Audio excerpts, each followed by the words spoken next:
ठाण्यातील कलवा नाका छत्रपती शिवाजी महाराज चौकातून जिजाऊ रथयात्रा मराठा जोडो अभियानाची सुरुवात झालेली आहे। कलवा नाका येथील छत्रपती शिवाजी महाराज यांच्या पूर्णाकृती पुतळ्याला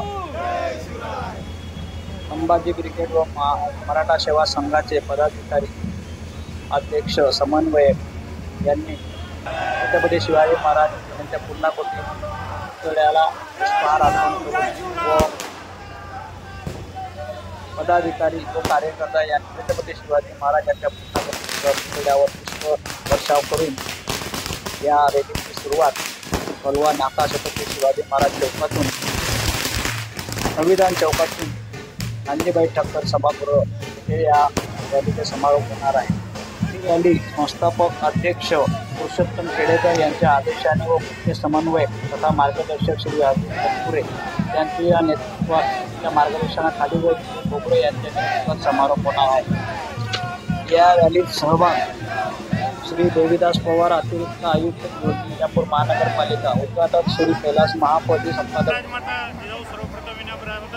मराठा जनसंवाद दौरे मराठा सेवा संघाच्या वतीने जिजाऊ रथयात्रा मराठा जोडो अभियान या महाराष्ट्रामध्ये 18 मार्च 2025 वेरूळहून शहाजी महाराजांच्याकडे निघालेली ही जिजाऊ रथयात्रा 45 दिवसाचा प्रवास करून लाल महाल पुणे येथे याचा समारोप होणार आहे। या रथयात्रा काढण्यामागचा हेतू असा आहे की मागच्या 2 वर्षामध्ये महाराष्ट्रामध्ये जी परिस्थिती निर्माण झालेली आहे, जातीमध्ये तणाव निर्माण झालेले आहे, या 18 पगड जातीला बरोबर घेऊन गेली 35 वर्ष मराठा सेवा संघाने एकोप्याचं काम केलेलं आहे आणि मराठा या शब्दाची व्याख्या सुद्धा मराठा सेवा संघाने सुरुवातीपासून अशी केलेली आहे।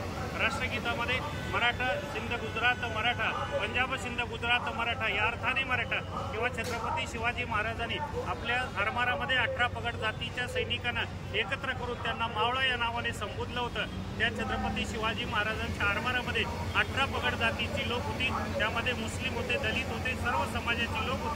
या सर्वांना घेऊन स्वराज्य निर्माण केलं। अशाच प्रकारचे हा जो मराठा आहे या अर्थाने मराठा सेवा संघाने गेली 35 वर्षे काम केलेलं आहे। त्यामुळे या महाराष्ट्रामध्ये मागच्या 2 वर्षामध्ये ही परिस्थिती जरा आमच्या लक्षात आली आणि म्हणून संस्थेचे संस्थापक अध्यक्ष क्रांती पुरुषोत्तम खेडेकर साहेबांच्या विचारातून आणि मी स्वतः समन्वयक प्राध्यापक अर्जुन तनपुरे आमच्या दोघांच्या विचारातून ही रथयात्रा काढण्याचं ठरलं। याचं नेतृत्व सौरभ दादा खेडेकर हे करतायत आणि गेल्या 41 दिवसामध्ये आम्ही आज ठाणे येथे पोहोचलेले।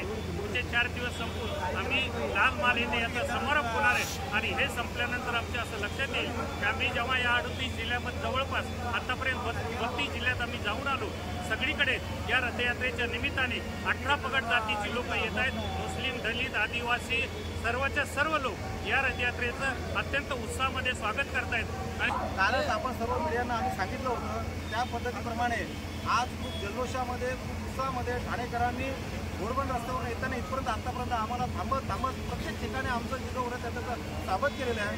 ही जी रथयात्रा आहे हा नुसतं जिजाऊचा रथ नाही तर हा समतेचा रथ आहे, हा न्यायाचा रथ आहे आणि हा पुस्तक दानाचा पण सुद्धा रथ आहे। या दानातून आज आम्ही सर्वांना हेच सांगू इच्छितो की ही जी समतेचा जो हा संदेश देताना प्रत्येक माऊली, आया, बहिणी या सुरक्षित राहिल्या पाहिजे, त्यांना न्यायदान मिळालं पाहिजे, त्याचबरोबर त्यांना एक प्रकारचं कौटुंबिक माहोल मिळाला पाहिजे आणि हे सगळं करण्यासाठीच ही जिजाऊ रथयात्रा आम्ही केलेली आहे।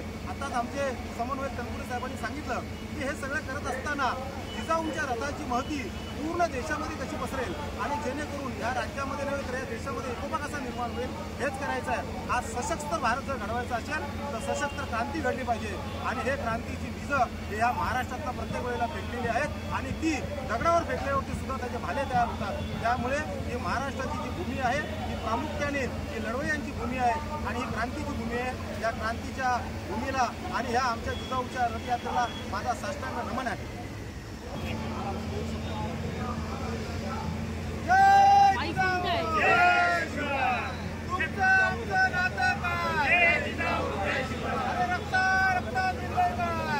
सेवा संघाच्या माध्यमातून